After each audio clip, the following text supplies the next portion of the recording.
I saw the exact same bloodless academics just trying to destroy art and trying to gatekeep around art. I got news for you. Those gatekeepers are in every um, discipline out there. They're in politics, they're in finance, they're everywhere.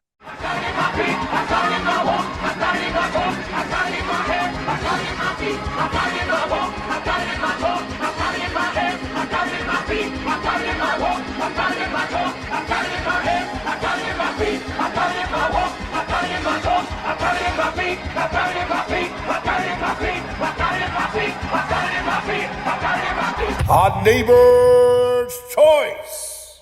Well, I love to have this guest on because he's always got unique insights and curveballs and things that no one else is talking about. He's a guy who follows the markets. He follows the international political context in which markets operate, and that provides a unique kind of angle from what you usually hear, where you get your financial guys in one little cul-de-sac, and then you get your political analysis from another cul-de-sac. Well, he kind of brings it all together. Tom Luongo, how you doing, sir? I'm good, Dave. How are you? Great, great to have you. Now, I've been kind of living under a rock. I've been out of my usual setup at my studio, and that's why I'm not on video. But I've been, involved with things like the Tesla Tech Conference that I did with my co-host Dr. Yu and Terrence Mm-hmm. Howard. We've been talking about all kinds of big theory of everything topics, and that's where my mind's been a lot lately. But I wanted to have you on because, like always, it seems like there's tons and tons of things that happen so fast, and it's hard to catch them all. Um, Yep. and I just wanted to kind of get your Don't overall tell me take. about it. Yeah. Is everything going to plan according to your thought, or are things going in a different direction? What do you think? No, nothing's going. Nothing ever survives contact with the enemy, right? No good plan survives contact with the enemy. So not everything is going to plan, but the broad strokes of things, I think, are I see a perfectly reasonable um progression of events within Trump 2.0. The Yeah. problem is that what we wind up doing is we are bombarded um by the media space with all of the distractions, right? With all the obfuscations, with all of the impediments and the roadblocks that are put up, and then we tend to focus, and we tend to focus on that, and like it's not like within the the libertarian and the conservative community, to be honest with you, everybody's so on in the country and fixing wants is all good, but we all are in a kind of low trust state, right? I mean, every one of us, I mean, myself included. Don't get me wrong. What I try to do is balance that low trust environment, inside my own head with the reframing of things, and to look at things from the glass is half full perspective as opposed to always the glass is half empty. And look, glass half empty analysis sells. It's Yeah. easy. I mean, it really does. It sells. And I've noticed a lot of it recently. And some of it I don't think is coming from a particularly salutary place. Some of it I just think is, people have allowed themselves to, be, and to be overly negative. And that's fine. I mean, I used to be one of those people. I know the progression psychologically of how that occurs, right? And a lot of libertarians have gone through it in their life. I'm watching it, I'm watching with friends and commentators. I'm watching it all over the place. And I see it and I'm like, well, yeah, you're right. You're not wrong, but I just think that there's all this other countervailing data. And I'm saying all this to set it up because because I'm going to start breathing fire in about 2 to 3 minutes here. Because when I look at the broad scope of things, like Trump just met with Putin in Alaska. He forced a trade deal on the European Union that was frankly embarrassing for an organization LARPing as a world power. He just told India to go, take a long walk off a short pier. Like, you're paying us and we're done. You know, when you look at that stuff and you look at what Trump set up when he then called the meeting in Washington after Alaska, and I'm going back a bit because this is important. What he did was exactly what he did with everybody else that has visited the White House this year, which is he's forced them to a struggle session, kind of a classic communist struggle session of saying, "Yep, you need to, you need to mouth the words to the mob boss or to the party, and as opposed to the Politburo or to the people." These are all kind of forced confessions, right? Yes, we all want peace, for example, from people like Ursula von der Leyen and Emmanuel Macron, when you know damn well that they don't want peace. But he forced them to say it publicly. He forced it out of their mouths in the White House to remind everybody just who's actually in charge of the situation. They can't do their little war thing in Europe against Russia without the big dog saying, blessing it all. And the big dog's not blessing it. Now, the standard commentary, I was chatting with my friend Larry Johnson about this privately the other day, and he kept pointing out, I was like, well, Trump could stop this tomorrow. All he has to do is stop the weapons and the this and that and going into Ukraine. I'm like, yeah, he could. And then he'd have a big fight on his hands in Capitol Hill. And there's still a significant portion of the population that thinks that, maybe we should help Ukraine defend themselves against the evil Russians. It's not like, that narrative is, our version of events, Larry. I don't think that's universally held within the American population. And I think Trump has a better sense of the politics here than you or I do. I'm just thinking out loud here, like Donald Trump's pretty good at, assessing the zeitgeist. There may not ever be another man who's as good at understanding media and the political zeitgeist as he is. So, our temptation as analysts and as experts in a particular area is to say, well, we know better than the people in charge.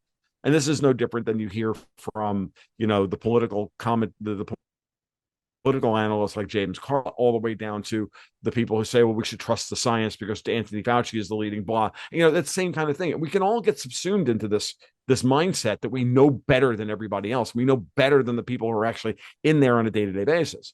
And what I've come to the conclusion about, Dave, and I've always known this, and this is going back since I was a teenager, which is that critics have no skin in the game. I think it's very important. Yeah. And libertarians are really good at being critics. They're very good at it. As a matter of fact, they're excellent at it. And more often than not, that desire to be a critic is, one, it comes from a laudable place, and two, it can be very useful, but it can also be taken to the point of self-importance, right? And I think back to when I was a big movie fan. I was really, this stuff was, the mid 1980s were a big deal to me. That's where I kind of found my refuge, from I wouldn't say a terrible childhood, but certainly from an emotional roller coaster in my teenage years. And I just retreated into movies and television and whatnot. So when big genre films came out, it was a big deal for me. I would go on, I'd buy all the newspapers and read all the reviews and blah, blah, blah. I literally would go and buy, the New York Post, the Times, the Village Voice, this, that, everything else. I'd buy them all because this was before the internet. So you had to buy the newspapers. You had to go to the newsstand that had, the wall of newspapers and buy them all. And this is what I would spend my money on. And I'd read them all. And I'm like, and after a while, I'm like, and the disconnect between what I'm seeing and what I'm reading at times was just overwhelming. Right. And I think back to, gatekeepers of cool, like Rolling Stone, for example, and the Village Voice and the New Yorker and the Atlantic and the New York Times. And I remember when Vincent Canby stopped writing for the New York Times and Janet Maslin took over, and I'm like, well, this has gone downhill because Canby was old school and Janet Maslin was clearly a freaking political operative. And I think back on all that stuff. I think back at Rex Reed writing for the Post and all of this stuff. I'm like, they were all personalities first. And they all had their political agenda first and caring about the art second. And then when I went to college and I started studying and writing poetry, I ran into the exact same mindset. I saw the exact same bloodless academics just trying to destroy art and trying to gatekeep around art. I got news for you. Those gatekeepers are in every discipline out there. They're in politics, they're in finance, they're everywhere. Okay. And it's a mechanism. Respect the intellectual, respect the credential, person and then allow them to determine for you what your opinion is going to be. Right. I'm like, that doesn't make any sense. I literally had an instructor in college tell me flat out, scientific stuff just doesn't work in poetry, period. You shouldn't do it. I'm like, fuck you. I'm a quantum mechanics kind of guy. You're going to tell me that one of the great story conceits of all of the 20th century, the consequences of the Heisenberg's uncertainty principle isn't, useful in some way and, generating ambiguity within your language of an art form like poetry, which is all about that. Fuck is wrong with you? It was not like he didn't understand it. He didn't give a shit, and he wanted to gatekeep because he could see that it was that was a radical idea that needed to be, not, effectively the Tall syndrome. And you saw that all through academia. We're coming to the end of that era where, anybody can be an expert now. So I'm kind of rambling a little bit here just to say that, look, against that background, now let's talk about Thomas Massie. Now let's talk about Rand Paul. Now let's talk about who they really are at the end of the day. Because at the end of the day, I don't care what Trump says. I care what he does. And what he's doing is fixing the country slowly but surely. And with everybody trying to stop him dead cold. And then we have these guys LARPing as reformers at every turn, coming up with ways to stop the process. Like freaking Thomas Massie out there with the whole Epstein file thing next to Gloria Allred. Yeah, there were two separate events, but by the way, they were probably paid for by the same damn people. At the end of the day, when you trace the money back, like, give me a break. Like, it's, the optics are what matters here, and clearly that's what's going in. There's clearly something not right. So the same thing with Rand Paul, like going off about blowing up the friggin' boat full of cartel guys off of Venezuela. I mean, who are you protecting, for Christ's sake? This is the drug trade. So when you stop, and it's been a priority of the American, of the Trump administration. So like, we have that you comment on, but you don't comment on the statement made abundantly clear by the State Department, by the newly christened Department of War, that we're going to ignore, and going forward, we're not going to fulfill the terms of the 2018 National Defense Authorization Act, which was re-upped in 2022 over the objections of people like Tulsi Gabbard and others, which ends the military's preparation for fighting a two-front war against Russia and China, which was explicit directive from Congress and the president. And they're like, yeah, no. I think that's why they changed the name of the Department of Defense, Department of War, so they can get around the legal loophole of having to deal with that and say, no, we're going to refocus all of our efforts on creating Fortress Western Hemisphere and leave the rest of and leave, Asia and Europe and Africa. We're not interested in. Now, think about that for a second and think about the consequences of that in the context of something that the stuff that I talk about. It's absolutely monumental, Dave. I mean, it's one of the most monumental things we've ever seen. And it's absolutely in quote unquote libertarian wheelhouse. It should be in Rand Paul's wheelhouse as a critic of foreign policy and the empire and the regime change wars, yada, yada, yada. Well, no, okay, yeah, but Venezuela is a fucking cesspit that needs to be dealt with. Sorry, it is. I don't know. Do we still not like communists? Like, give me a break. So, especially communists that are, a haven for drug smuggling into the United States, killing our people. Like, at the end of the day, like, let's get over ourselves. So when you stop to put it all together in that kind of context, you say to yourself, okay, well, how, like, this is what you asked for.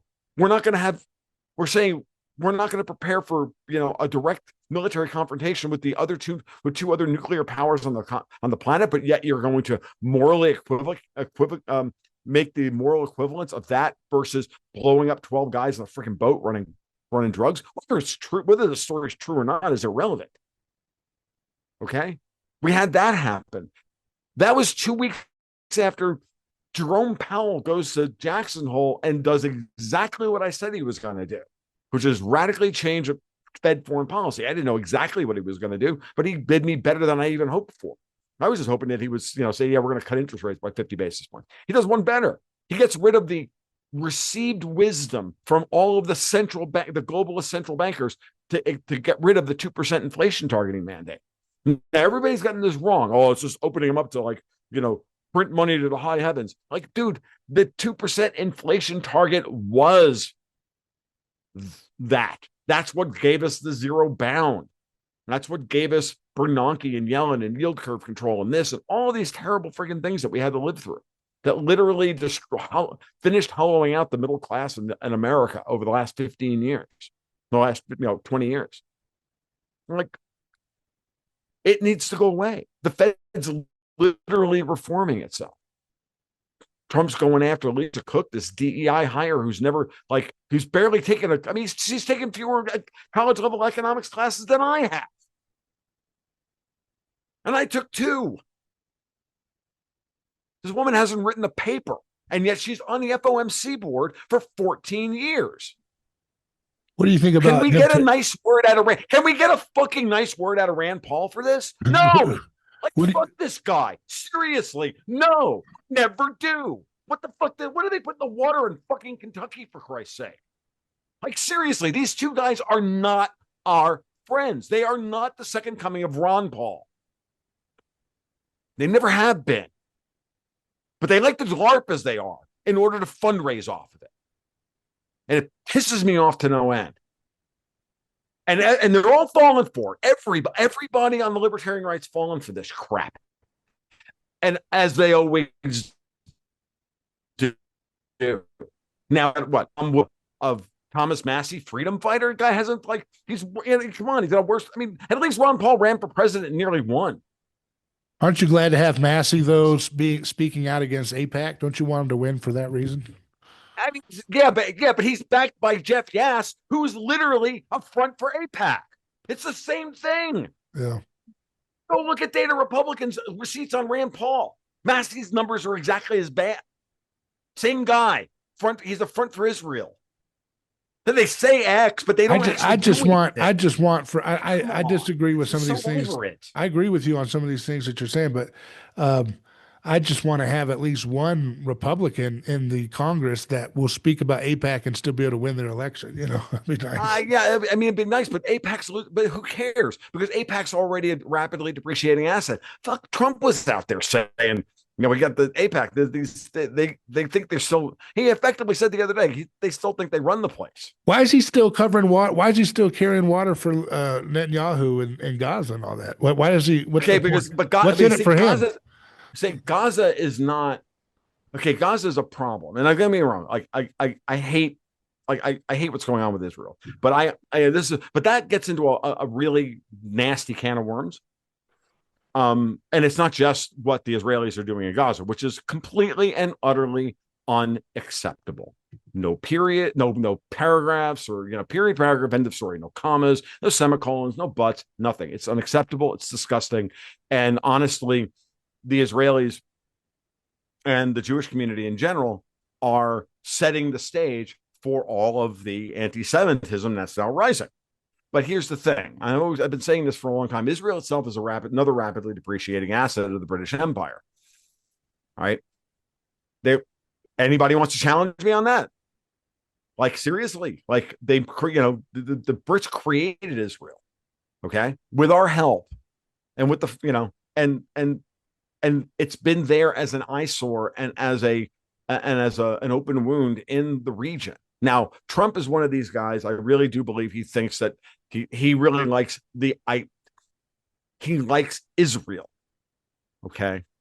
And it's an interesting moment in time. I was chatting with a friend of mine, a Jewish friend of mine the other day, and he's another one. He like me, we became friends because he's an Israeli Jew who hates Netanyahu and Israel. And over the years, we've been in lockstep geopolitically, except for over the last about 9 months or so, because he's like, I don't think this fight, this public spat between Netanyahu and Trump is real. And I'm like, you sure? Because he struggle sessioned him twice in the White House just like he struggled session Zelensky and everybody else. I'm like, he's like, no, I think what's going on here is that he realizes that that Netanyahu realizes that Israel, for lack of a better term, in his way, in his brutal way. And again, this is not my personal opinion of Netanyahu. I despise the man. I think he's sinister, but I have to be, I have to now like bring it back down and try and be a dispassionate political analyst here. But if the Brits are see the writing on the wall for the end of Israel and the end of their ability to control the United States, everything comes down to, can they get the United States to do what they want them to do? Right. So they got us involved in World War One. They got us involved in World War II.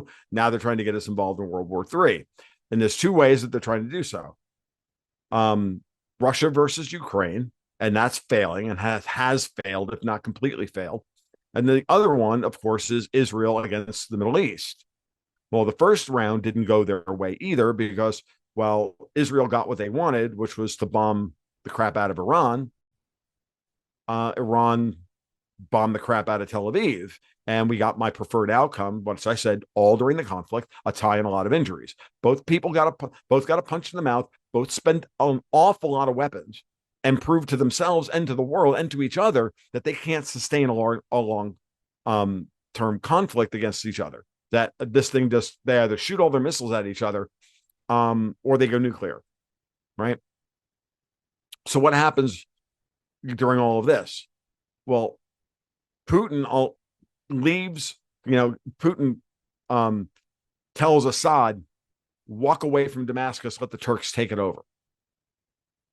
And I think that's a trap that Putin set for Erdogan, the British, and their handlers, and all of their proxy forces, all their radical Islamists in Syria to take the place over. Now you've got a quagmire. Now you got a mess.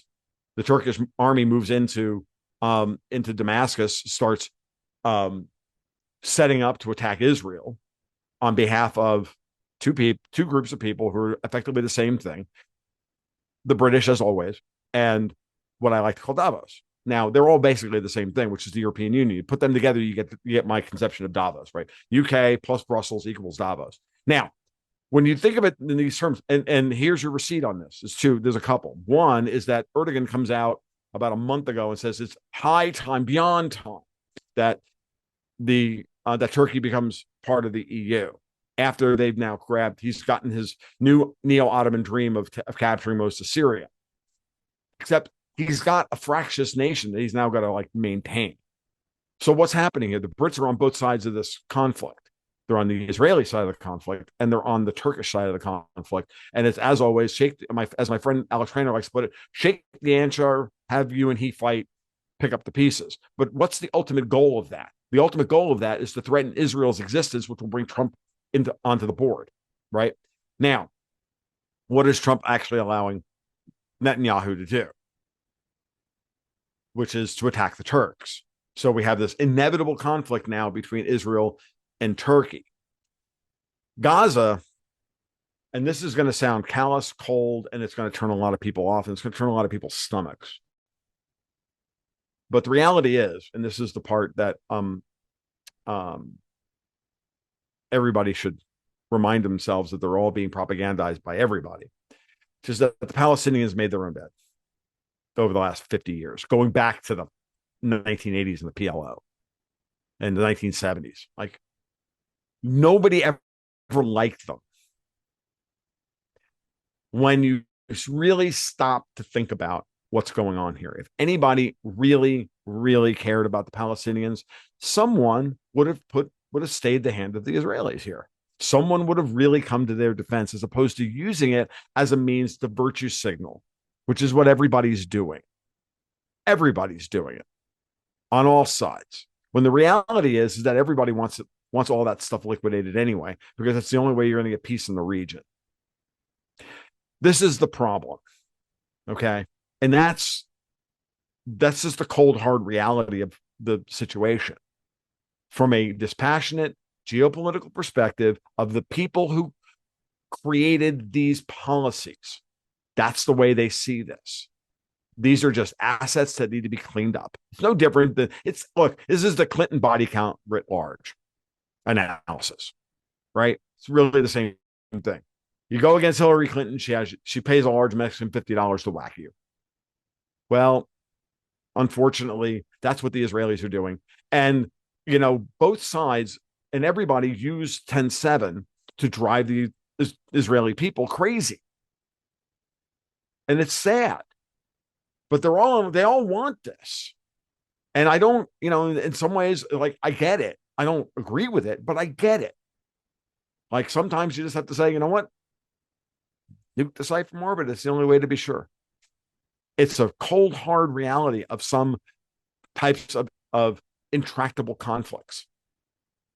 And you have to let it play out. It's not going to play out any other way with blood. And again, this is for us as analysts, it's not our position to decide whether it's right, wrong, or indifferent. Yeah. Okay. And Trump cannot stop this. Yeah, but I think it's catastrophic what it's doing to his movement. I mean, he lost like 40 points in the polls for young people. They voted for him in a majority, a unique situation in 2024. He could have built on that momentum and made a young right-wing movement, and he's cashed a lot of that moral authority in with Gen Z and millennials who are going to continue to have more and more power as we get, years and years continue. Maybe they're pissed. I'm watching it, man. People are pissed. I see a lot of that, and I wonder about that. And they hear about things like this FEMA policy of you don't get any disaster relief if your city or state has any participation in the boycott of Israel. I mean, these are humiliating. Yeah, but this is also British propaganda that's like blown way the fuck out of proportion too, because all of this shit was in place well before Trump came to power. I thought that was a new policy the Department of Homeland Security had. All bullshit, Dave. Yeah. I mean, so much of this is just bullshit. And the end of the day, we have to. That's the plan. That's the best they have. Like, when Trump gives these people a freaking job, at the end of the day, like, none of that stuff's going to matter. Like, it isn't. And I'm telling, political times, we have a year out from this, and they're banking on all of this stuff. And again, as always, the libertarian community in general likes to sniff its own farts a lot. I don't know if you've noticed. I know, because I watched them do it for 20 years. And that means that their analysis, they like to believe that their analysis is more commonly held than they think it is. I don't buy for a moment that Trump has lost 40 points worth of support amongst the young people long-term over Israel. Especially when we find out that, hey, there we are. We found out, like, oh, look, Donald Trump's in the Epstein files. Yeah, because he was an informant for the FBI to actually nab it, right? You let that stuff percolate for a couple of weeks, and again, eventually, like, no one's going to care about this stuff in a year. If you fundamentally change the way the United States is operating, if you fundamentally change the reason, if that number is even like remotely correct, it's more a reflection not of Israel and all that. It's more a, dude, I need receipts that you're actually going to make my life better, because my life right now sucks and I've got no other way of dealing with this. So you better show me that you actually care about fixing my future. And I think a lot of that stuff hasn't hit yet. And it's going to hit this fall. Okay, it's going to hit this fall with the IPO of Fannie and Freddie. It's going to hit this fall with, once everybody starts to really realize how much money he's got to play with, to invest in, how from the foreign trade deals. Because one of these foreign trade deals, I got an itch in my nose and I look like a fucking coke fiend. And trust me, I don't like do anything other than cough. But it drives me nuts whenever I'm on the air. My nose hair is tickling the inside of my nose. It drives you nuts, right? Fucking getting old sucks, guys. Don't do it. But like when you think about where we're headed into when you look at these trade deals, he got massive pledges of capital from these people. Now it's all over a 10-year period, so it's 50 billion here and it's 100 billion there. It's he says, so I got $500 billion out of Japan. Yeah, over 10 years. Like, so it's not $500 billion tomorrow to go spend on new jobs and whatnot. It's $50 billion a year, right? Which is money that he doesn't have to spend through the government. we have to do the Keynesian stimulus thing. So on the other side of this, you have that coming. That means getting control of the H-1B visa situation. That means, what he did at Hyundai the other day. But the kids also have to work. The kids also have to want to work, right? They can't just be, sitting around lifting weights, thinking entertaining idea that like Hitler was right, and then go back to playing video games. So they got to get up and go to work, because there ain't a whole lot of them. Like, these generations are small.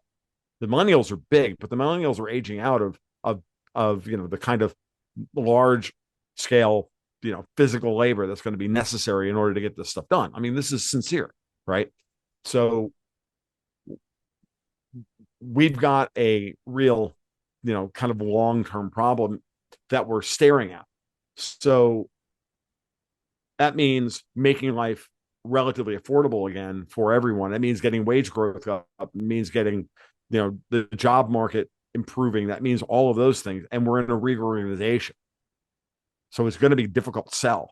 And so, of course, if I'm Trump's enemy, I push on the one thing that makes we've been prepping the game board for, as a gaslighting routine. Everybody in DC is owned by AIPAC. Yeah. But, where did AIPAC get a lot of their money from? Think about that too. Okay.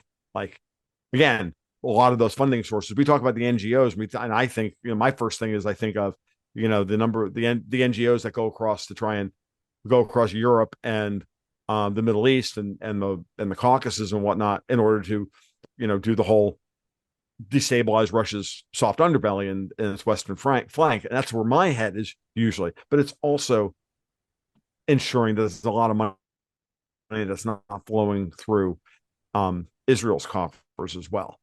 Like, this is like all these media, like all the firings that we're seeing in the media companies, the reorganization or the rebranding of PMS NBC to, PMS Now, like, for example, and like this for you. That was all government money. That was all government NGO money. That was all USAID and, National Endowment for Democracy and the Department of Education, the Department of Energy, all that stuff. That's all going away. And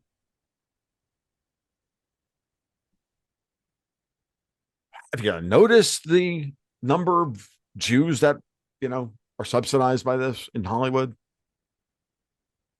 Do you think maybe some of that money was filtering its way back to Israel? A little bit. Like, that's how you actually win this fight.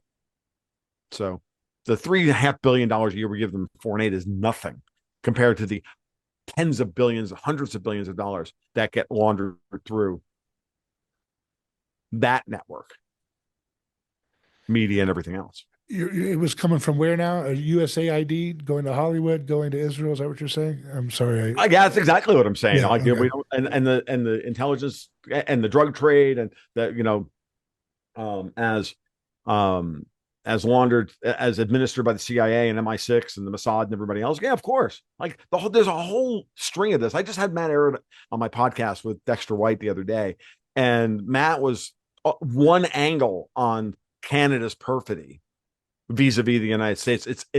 It's historic complicity and hostility towards the United States. Complicity in hostility against the United States has everything to do with organized crime and the funneling of money around the world through various mafia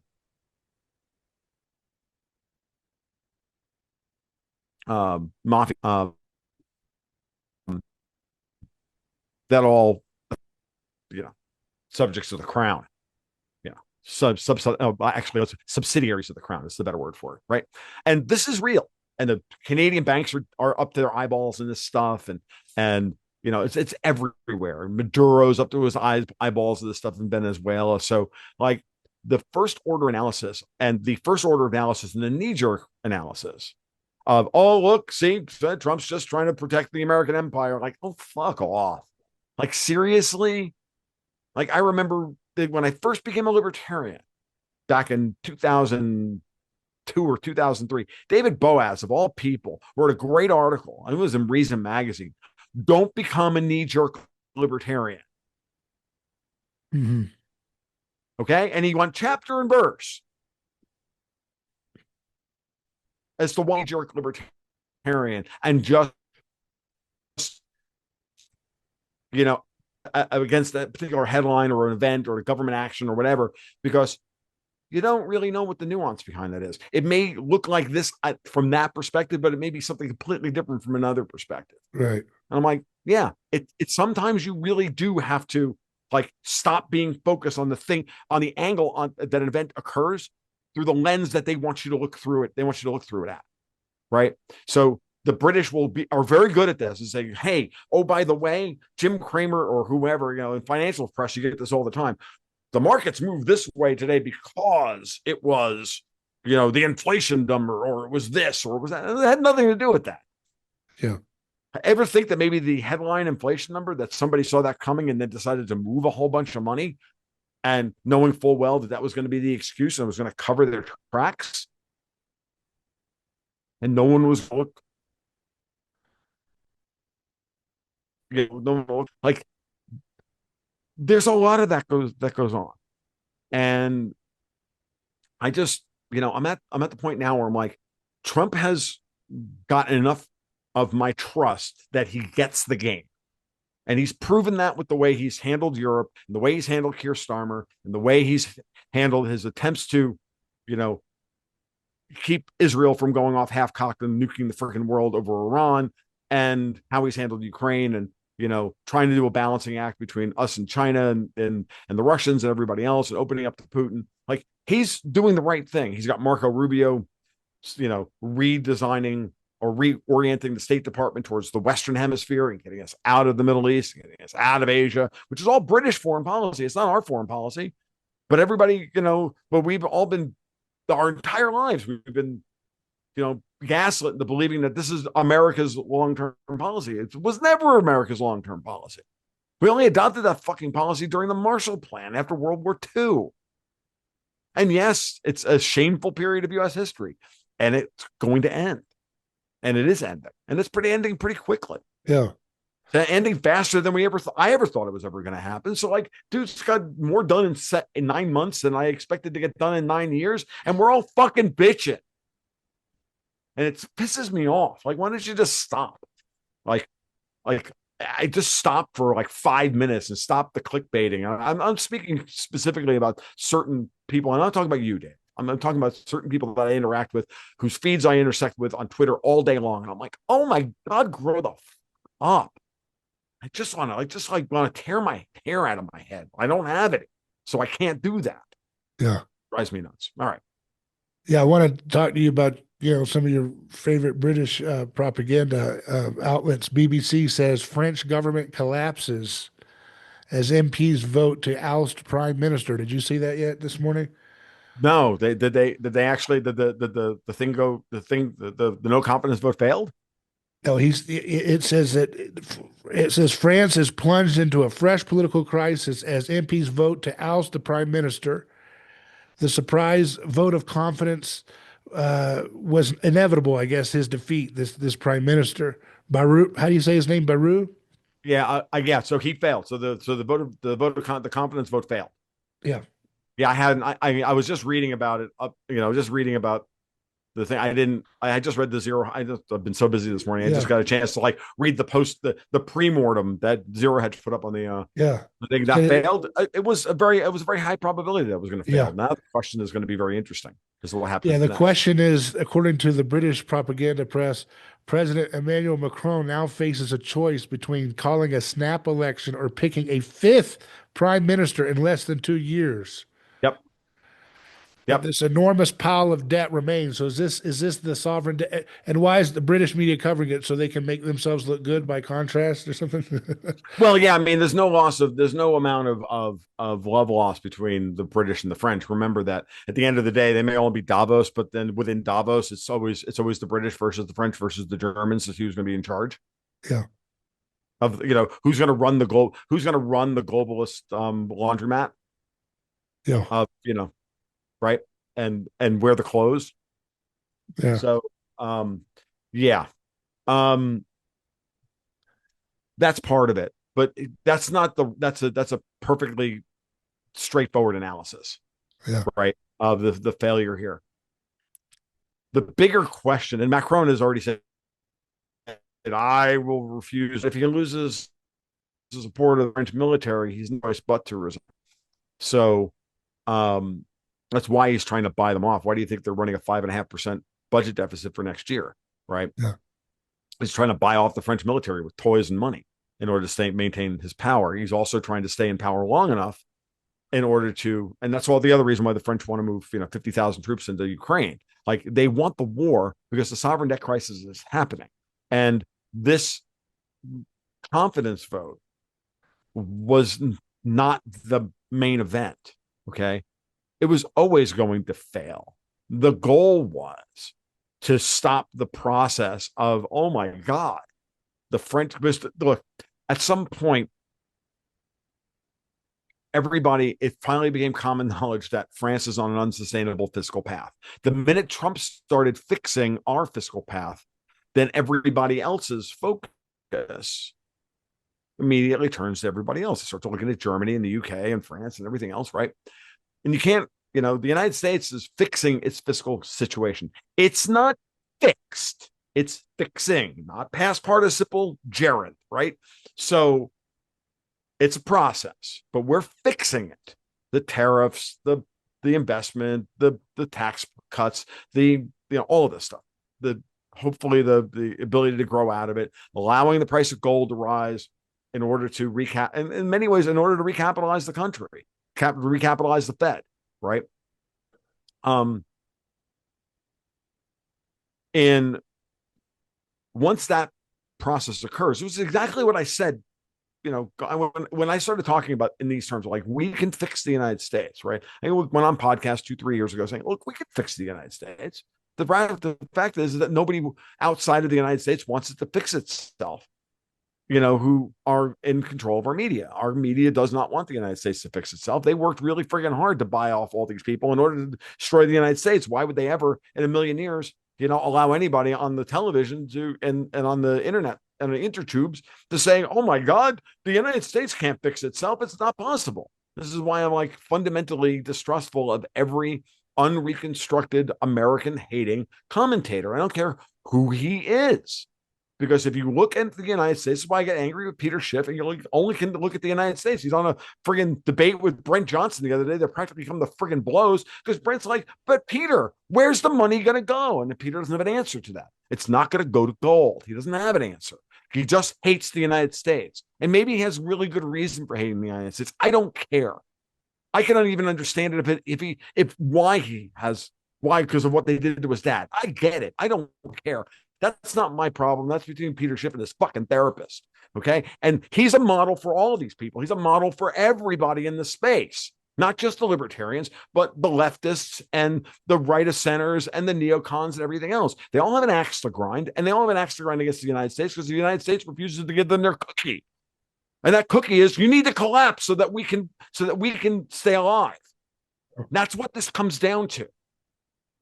Okay. And in France, is at the epicenter of this shit in every way. And so is the UK.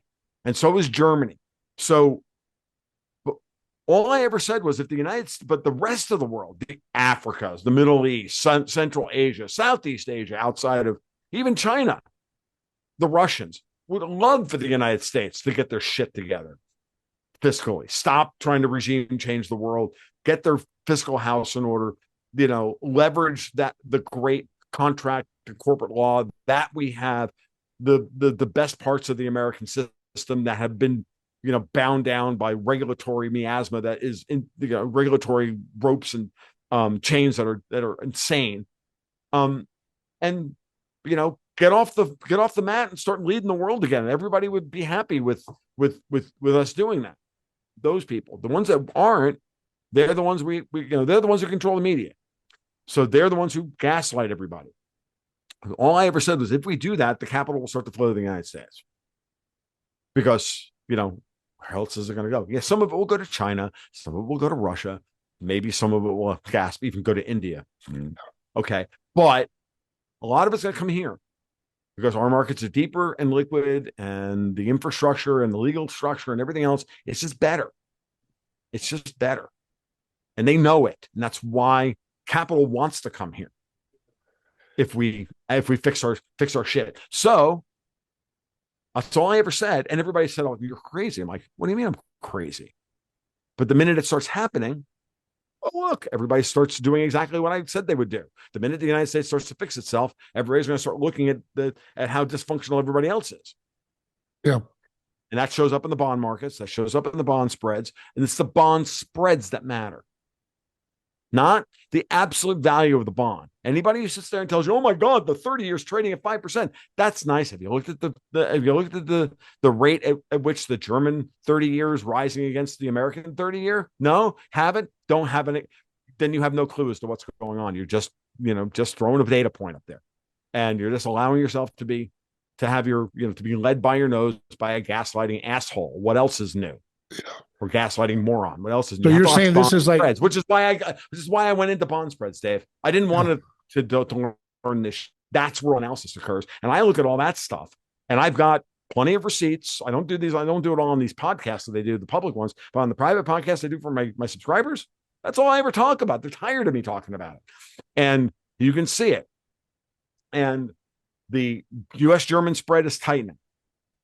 Okay, the U.S.-UK spread is widening, meaning like the German debt trades at a premium to American debt, so it's rising faster than American debt's rising. British debt's now trading at an ever widening spread to American debt. So is French debt. You know whose debt isn't doing that? The Italians. Italy is rapidly becoming the safe haven asset of Europe, not France, not the UK, not Germany.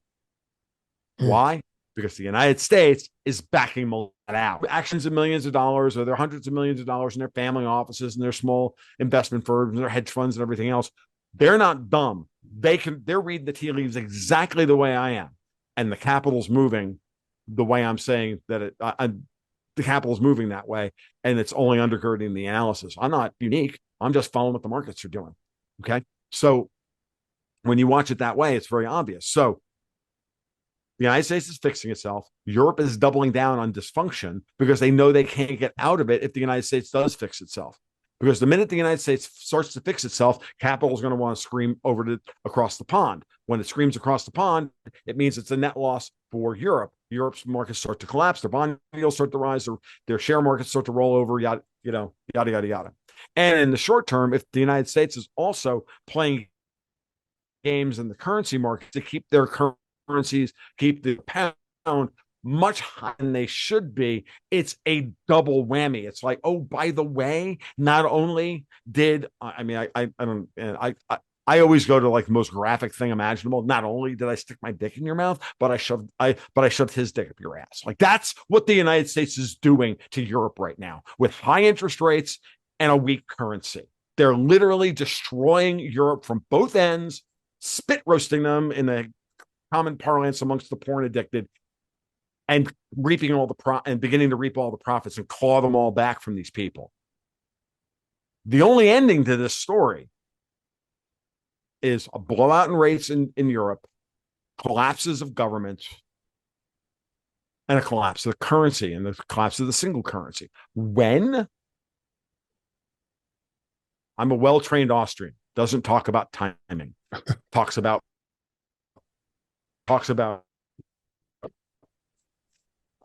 processes. These things are in motion. When they collapse, that's up to the gods. Timing is for the gods. I don't have timing. I'm not looking at timing. Every once in a while, I note some things in the charts, historically speaking, which say, well, when the spread gets to this level, British governments tend to fail. The US UK 10-year spread gets above 60 basis points. The prime minister is usually in hot water. Is it going to hold this time? It's worth 57 basis points as we opened up this morning. I don't know. I want to get your reaction to this headline from the London Times. Sure. Gold price at record high over 3,600 as bets rise on Fed rate cut. Weak American jobs data hardened expectations that the Federal Reserve will reduce interest rates at its meeting next week. Yeah, coming from City of London. They don't have any, I guess. Guess what? Who What's doesn't that? have any gold? City of London. They lose their gold? Have you ever heard the term Brown's bottom? No. I think you Brown's mentioned bottom. it before. Yeah. That was when Gordon Brown sold off the last of the Bank of England's gold reserve at the literal bottom of $242 an ounce. Wow. Okay. You know who else doesn't have any gold? Who? Canada. Wow. Canada has zero gold reserves. Zero. It's all, oh no, it's all in the ground, dude. No, it's not. Gold in the ground is not gold in your reserves. Two different products. One is a fourth or fifth order commodity. The other is a primary commodity. Sorry. Takes oil to pull that out of the ground. Takes diesel fuel. Takes humans. Mm-mm. Gold in the ground is not gold in your reserves. Gold at 3,600 is, and it's on its way to 42, probably 43. Just looking at the formations, like and the, I'm like, 42, 43. Let's look at that as an interim target. The world needs to be the world is overburdened with debt. I've been saying it for years. I've been long gold for, I don't know, since 2002. I don't know. I've been long gold my entire politically awake adult life. It's not the only asset that quote unquote protects your purchasing power over time, but it's one of them, and it's a good one.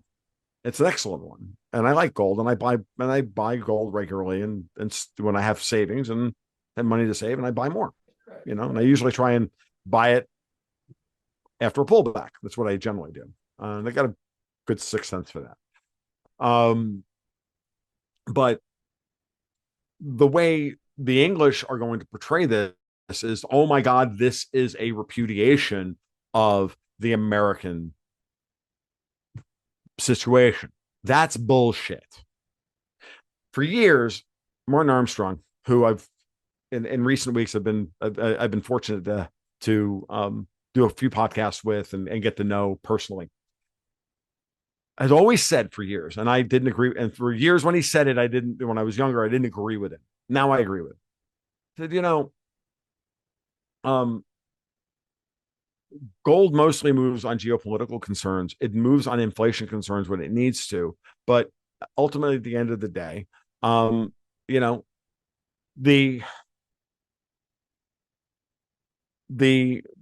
the gold is going to have to ultimately help recollateralize the world. The central banks are all moving to higher gold reserves, right? It doesn't mean that the dollar is going away. It means that the dollar is going to become less important. Okay. That's going to create a huge problem with the debt. And then everybody goes and pushes, as my friend Dexter White likes to say, when you get your model on Excel and you build your little model and you have a little slider to like change the value of the model, you slide the thing all the way to the right and you have your little linear model that goes all the way to the right, and then you get some catastrophic event. Like this is the analysis of Thomas Malthus about food and labor, right? Back in the, it's never a real argument because it doesn't, because the law of diminishing marginal utility tells us that any of these linear models are only linear over a very short range of values, and then after that they always start to break off towards the horizontal, either on the bottom or the top. And like I got dozens of years as an analytic chem to tell you, and signal to noise ratios to tell you this is how this shit works. So invariably, as prices rise, then people's behavior changes. Not that hard. Gold gets too expensive, people start buying something else. But the British don't. But the thing is that look, the U.S. dollar, and this is the thing that Marty always said. For years, you're like, gold's not in a structural bull market until it starts breaking out against every currency. Not if it's breaking out in the Indian rupee, that's a problem for the rupee. It's breaking out against the Thai baht, that's a problem for Thailand. It's breaking out against the British pound, it's a problem for the British pound. It's breaking out against everybody, it's a sovereign debt crisis. And for years, the gold was not breaking out versus the dollar. Now breaking out. Now we're going to have the scenario where two things are going to occur and everybody's going to freak out. Ready? Gold and the dollar are both going to rise at the same time. The dollar is weak right now.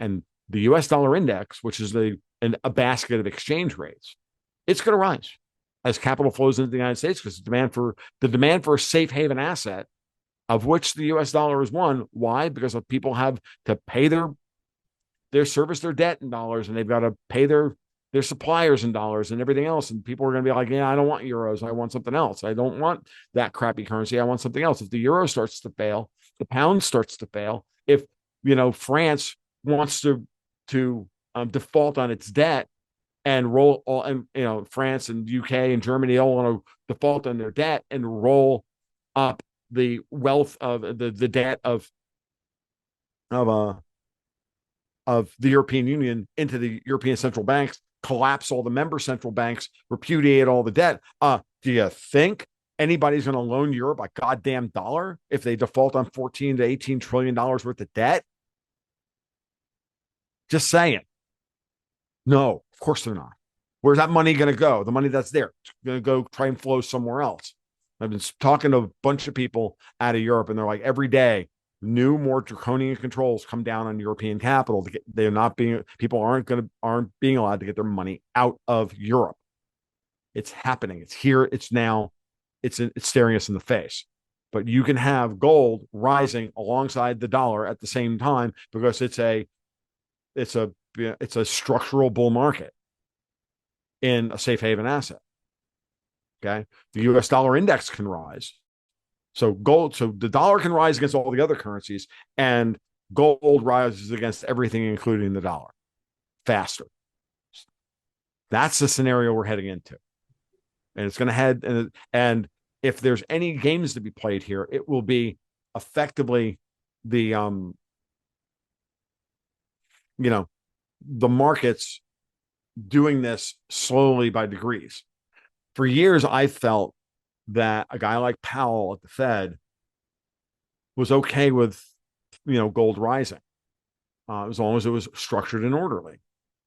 What they don't want is a disorderly scenario with gold, because a disorderly scenario with gold then starts freaking people out. They start acting emotionally and they start moving money quickly. Then you have a global bank run against the central banks, as opposed to just, some local bank that, funded an apartment complex. They got scammed out of, right?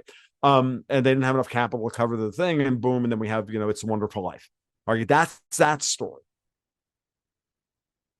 You have that against the global central banks. So why do you think the central banks are all buying gold?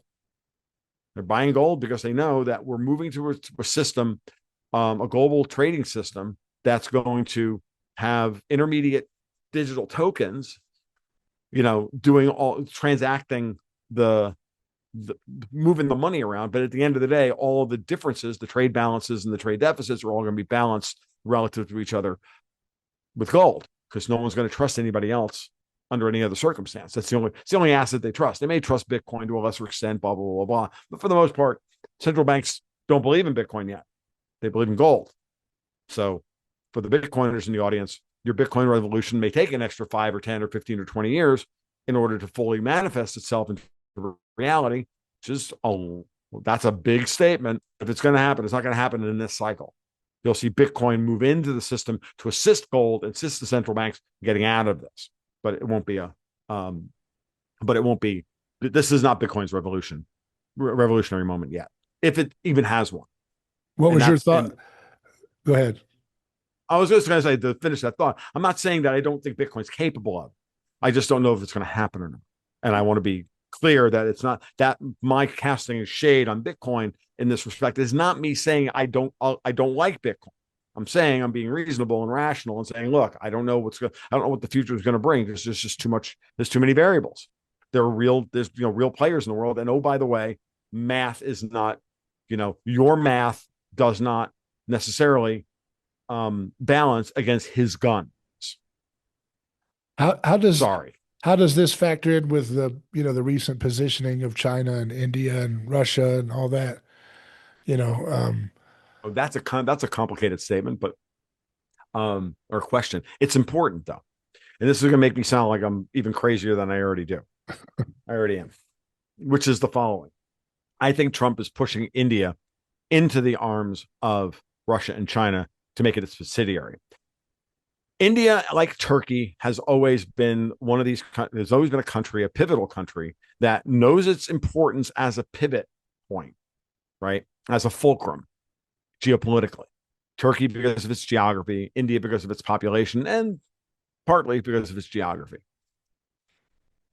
Therefore, there are still deep ties to the British Empire in both places, more so in Turkey, in India, and overtly in India than there are in Turkey, right? Because we've got, well, a mayor in our case is friggin' Indian. Every third major CEO or every other major CEO, friggin' India. Like it's crazy, and they're everywhere. And the middle managers and and then all the H1B visa stuff where they use that means by which to guy takes over company as CEO, and then his HR staff immediately becomes Indian, who then only hire Indians, and blah blah blah. Blah. And we've been seeing this for years.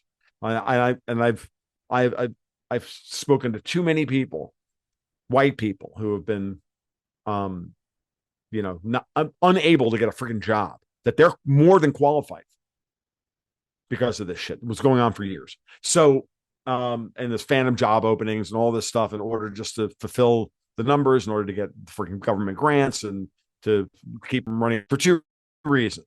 Piss off the Indians in the room. Ready? India is not a world power. India LARPs is a world power, but India is not a world power. There are 4 world powers right now: the European Union, the United States, Russia, and China. That's it. Everybody else does not matter.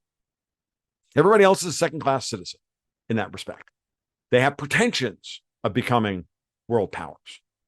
There are certain people and certain groups that they're trying to amplify them and meme them, for lack of a better term, into being world powers. Erdogan likes to think he's a major world leader in Turkey because, well, he's Recep Tayyip Erdogan, and he thinks he's the second coming of Ataturk. The reality is that neither India nor Turkey are world powers. They are important players, not world powers. So India, having for 3.5 years, having long Russian refineries to sell to the European Union, still at a discount to what they can buy our refined products for in the United States, undercutting all of us, and then subsidizing the European economy so that they can then use that subsidy to keep a lid on social unrest, to continue their quest to fund their war against Russia via Ukraine. That's reality. And that's what Trump just cut off with a 50% tariff. So no, you don't get to do that. so it's more about punishing Europe than punishing India or Russia. Yeah. Yes. And so now, in response to that, what does Modi do? It forces Modi, the Indian ultranationalist that he is, to make a choice. Who do you actually work for? You don't get to schmooze the U.S. and, we'll play nice on this particular, and then schmooze the Russians and play nice. And then every time he schmoozes one of them, and then he betrays the other 6 months later. Erdogan does the same thing on every issue, be it gas transit or military spending or this or that. He does it all the time. Both of them. Like one day they're working for Davos, the next day they're working for the United States, the next day they're working for the Russians, blah, blah, blah, lather, rinse, repeat over and over and over again. Meanwhile, the Brits are behind the scenes pushing all of the people that they still have deep historical ties with from the time that they colonized India, and put all of those people into positions of power all around the West to undermine the labor market and undermine the political systems of it's everywhere. Canada's literally being invaded. 3 out of every are owned by Indians. This is reality. I'm not even being, I'm sure that this problem is 5 times worse than even I'm describing it. So how do you stop this? Why do you think Vivek Ramaswamy no longer has a political career or place in the Trump administration? Because he was trying to continue this H-1B visa thing. And all the white people in America and in the MAGA movement were like, no, that's the problem. And Trump got absolutely all the data he needed during that thing. And it even cost Elon Musk a little bit. Now, you drive India to make a choice. Who do you work for? And Modi chose to go to Russia, China. But that's the thing. That's what Trump wanted him to do. Because you give him negative pressure and he goes that way. Why do you think he's put that pressure on Iran? Because there's a deep-seated British element in Iran playing, again, red ants versus black ants, and the red ants in this case are Iran, and the black ants are, of course, Israel. So that you can then shake the jar and start the process all over again and get the dumb Americans to come in like Rambo without a jockstrap and try and, deal with the situation. No, you got, within none of these countries are monoliths. They all, like the United States, have factions and, and oligarchs and organized crime and this, that, and everything. They all have these same problems that we have. To take what you think you know about the United States, transfer it to India, change the names, change the accent. Same story. How do you break that up? You go after the ones, you find the common denominator and you cut that off. The common denominator here, drive in the typically anti-American press. They see Trump's an idiot. He just drove India into the arms of Russia and China. Yeah. Meanwhile, that was less than a month after he met with Putin in Alaska, where they discussed how they're going to carve up the fucking Arctic. And how once we can get past Ukraine, we can, revive the whole Trans-Siberian Railroad and the tunnel system, and so that we can, unite the North America and the Russians. Like, I'm telling people, you need to stop thinking in terms of bricks and start thinking in terms of arc. And the arc is the big arc around the Pacific Ocean. America, Russia, China. The three major powers that ring the Pacific Ocean. India is not part of that. Europe's not part of that. I know you can go one step further and go look at the globe from the North Pole. And then you realize who really controls the strategic value of the world, and why we need to take Canada, why we need to take Greenland. So that's why you think that this whole play to, Besant recently said in an interview, we're going to collapse the Russian economy if they don't play nice. You think that's all just talk? That's not really. Yeah, it's all talk. It doesn't mean anything. What he's really trying to do is he's trying to out the Europeans. He's trying to teach the world, and really, he's trying to teach the American public that the real problem isn't Israel. The real problem is the people behind Israel, and the real problem is in Europe.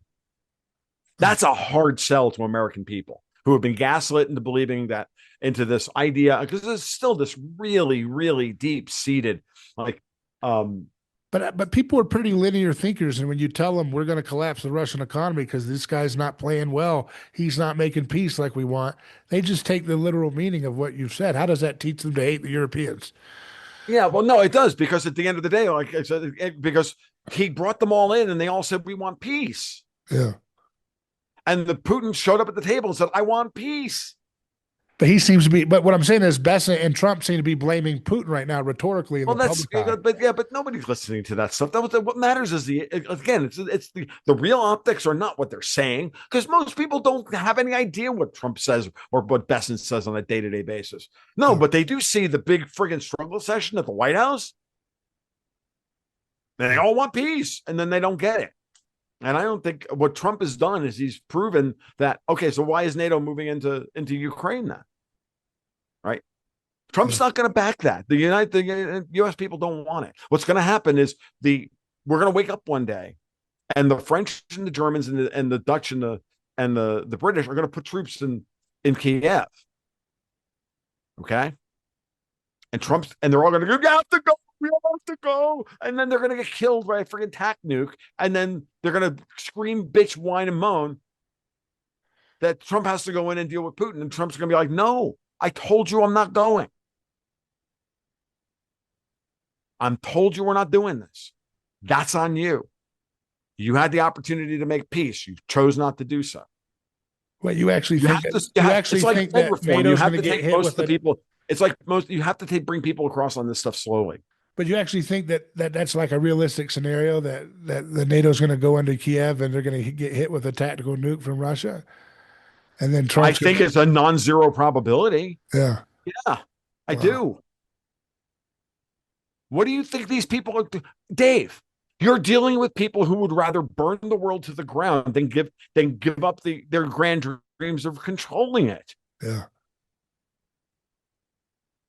And under that scenario, I don't give a shit about the civil rights of 12 drug runners in a boat off the coast of fucking Venezuela.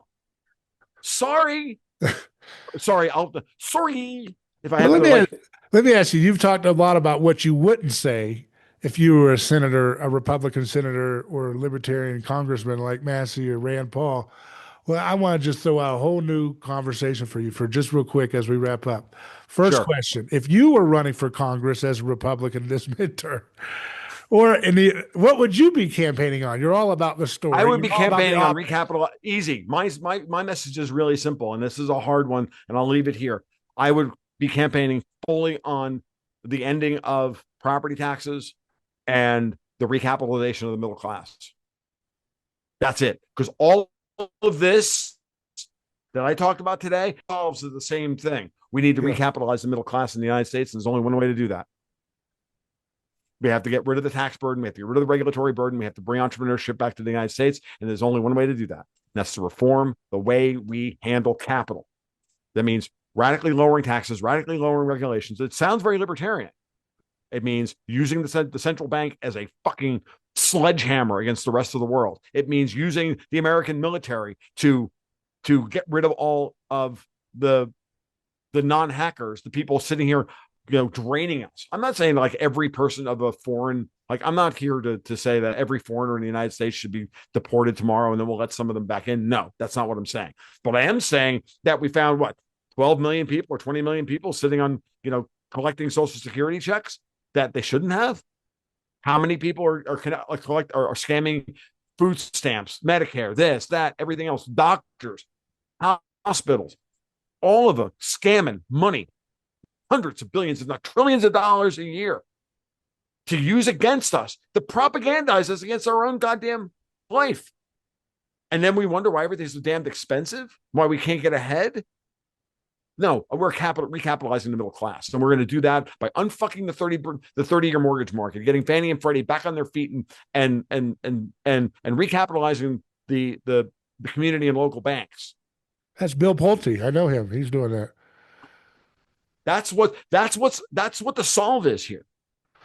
Although they It's got part to of a it, and tizzy it's and absolutely the Politico foundation says, on which what Trump is trying to build. But all the yeah, geopolitical stuff has to be resolved. There can't be a war between that the United States gets involved in over Israel or Ukraine. Both yeah. of those things need to end, and that's why they're not going to end. So you would run if you were running for Congress, you'd be running on cutting regulations, cutting property taxes. You'd be Dude, I'm reining just in. Yeah, everything that you're seeing the administration getting ready to do, but they have traitors in Congress that are blocking them from doing it. What would I say? I'm like, no, send me to Congress and I'll finally wheel Mitch out in a fucking cocaine Mitch out in a fucking wheelchair and tell him to retire. I don't have the power to do that, but yeah, Trump does, because Trump has the receipts on all these people. So now it's a matter of when they look, blackmail and leverage are very, very powerful until they aren't. yeah, Right? Why does the world go broke suddenly and then all at once?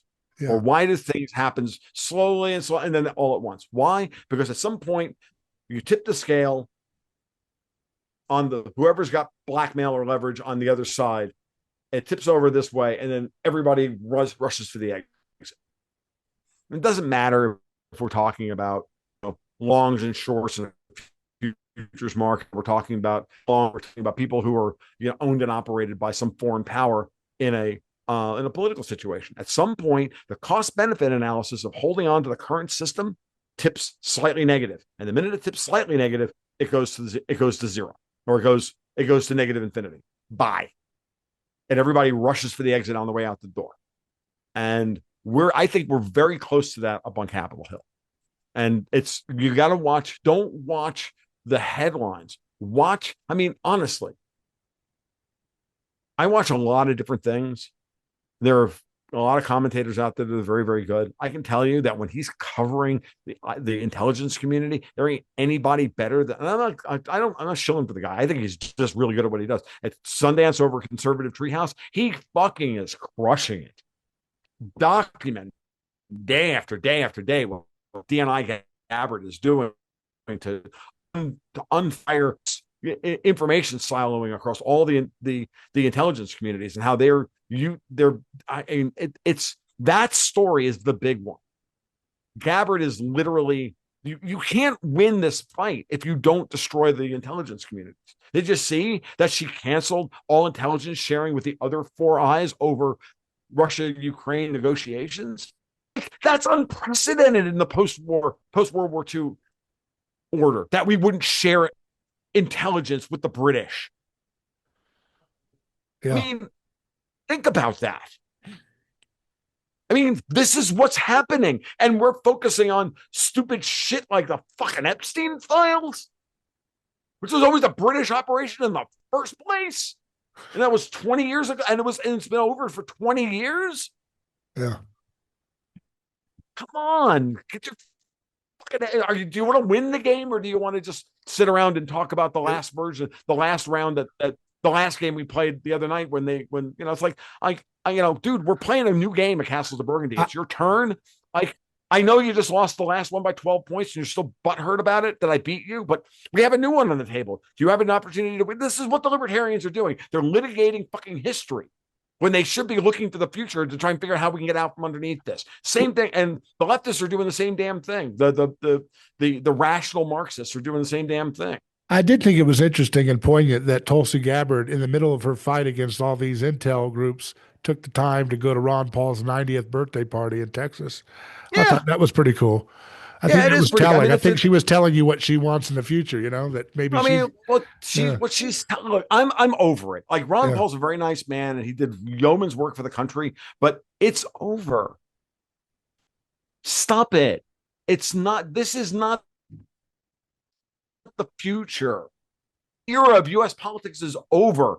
Ron was always the only voice of rationality in the entire goddamn movement. And even he, at times, the radicals all said, "Well, Ron doesn't take things far enough, and he's not." Like, go away. I'm done with the spurting out. I'm done with it. I'm over it. Like, we're all gonna have to sit down and say, you know what? God damn it, I love America too. Yeah. I want to that's it. And then I want to ask you one more question. Understand why you love America and why it was important. I want to ask you another question real quick, and then please tell us, what we can look forward to when we subscribe to your product, because you've got a fantastic product. So my final question is kind of a curveball again, but I'm over here in Colorado right now, and I'm meeting a lot of disaffected, libertarians who are tired of losing in their state. They watch this Democrat takeover of their state, and they've got enough numbers, it looks like, on the ground they could actually turn it around, but they seem to keep getting their clocks cleaned. And most of, they have a micro minority in their Colorado state legislature. They're losing the governor since 2002 is the last time they had a Republican governor. What would you tell the people, like the folks here in Colorado? I'm visiting here, to turn their state. What would I tell them? Yeah, I tell them to get with the program. That winning is more important than being ideologically pure. Like, you opened up this conversation, Dave, but we still need to have one guy in Congress who's talking out against AIPAC. No, we need a guy. We need a reliable Republican that's going to vote with the friggin' president to get shit done and stop acting like he runs the fucking place. I'm serious. The libertarians literally run around all day saying, well, everything would be better if you just accepted all of our ideas, and you have nothing to show for it. The important thing is Thomas Massie would have so much more real power if he actually got on board the Trump train every once in a while, as opposed to constantly going, well, that's not good enough. That's not good enough. That's not good enough. That's not good enough, which is all I'm seeing. All the way down the line, from David Stockman to Tom Woods to the crew over at Lou Rockwell to the Mises Institute to all of them. They're all doing the same damn thing. To Clint Russell, I'm going off. I'm done. Fuck all of you all. You all got it wrong. Daniel McAdams is literally turning into Rachel Maddow. He's literally lost his fucking mind. And it's sad.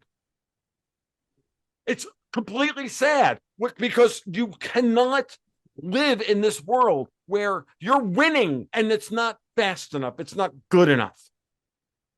Why? Because the critic has no skin in the game. Because coming off the fucking sidelines and actually fighting the war, that's too much work. It's safer the cheap seats criticizing everybody else.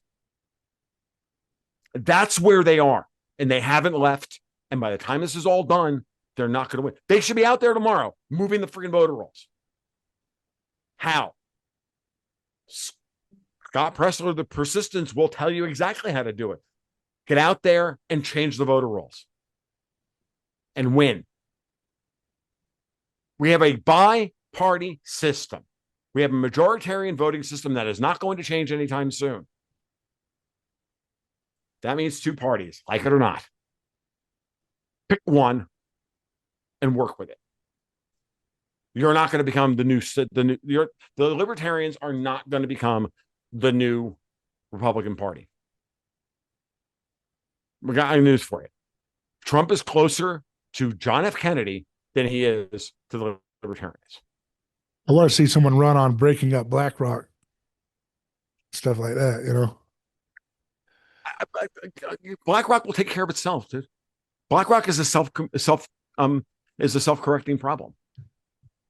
But you have to fix the way we save for retirement. You got to fix the way we have all been pushed into a silo that created BlackRock, Vanguard, and State Street.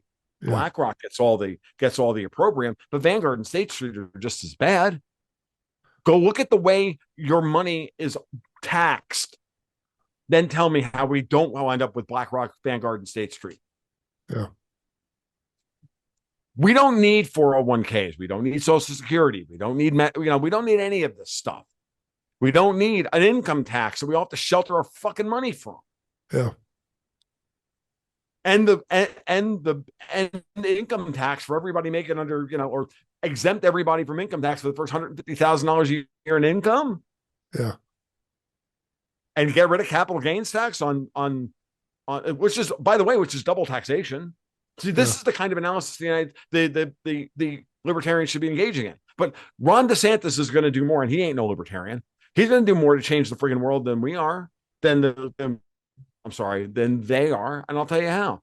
He's going out there. He's literally saying exactly what needs to be said. It's wrong for you to own your home and pay it off and then still pay the government rent. Yeah, I agree. Which, by the way, is our talking point. Yep. But why isn't a libertarian making that argument? Why did it take Ron DeSantis? And the only reason Ron DeSantis is bringing it up now is because the school boards got so out of control here in Florida as a super PAC for the DNC and for Davos that we got to the point where we can just get rid of property tax anyways, because as DeSantis says, it's budget dust. We don't even need it. Yeah. The state could literally pay out from its like general piggy, its petty cash fund at this point, and replace the income tax with the equalization payments for the freaking counties that need the money. Yeah, the property tax. But you get rid of but you destroy Broward County's ability to fund free porn. You're talking about with getting rid of property taxes? Yeah. Yeah. Yeah. And if DeSantis gets rid of it in Florida, you don't think it's going to spread like wildfire? Yeah. I think so. I think it's great. Hey, Tom, where can we subscribe to your newsletter and get involved with what you're doing? Sure. Thank you, Dave. I hope that, this was fun today. I don't know. I'm in a bit of a mood over this stuff, and it's these same things are all bubbling up. But where you can find me is at my blog over tomluongo.me, which is where you can find the public podcast that we put out try to put one out a week, as well as the monthly newsletter where you can sign up at Patreon/Gold Ghosts and Guns twice a week. I sit down with the patrons and do about a weekly rant plus market analysis. I call the market reports, as well as the monthly newsletter where we have a full portfolio. and for portfolio strategy plus unique commentary from myself and Dexter White on a monthly basis, trying to figure out where the puck is going to go, not where it currently is. So that's what we do. Thank you, Tom. I appreciate you as always. It's great to catch up with you, and look forward to Absolutely. seeing what happens this fall. This is where the rubber will meet the road here, right? I think so, Dave. And when you make it out of the People's Republic of Colorado and back to the great state of Florida, we'll get together and have lunch. Yeah, we'll have I'm it. That'll be fun. yeah. All right. So take care, man. We'll talk soon. Take care. All right.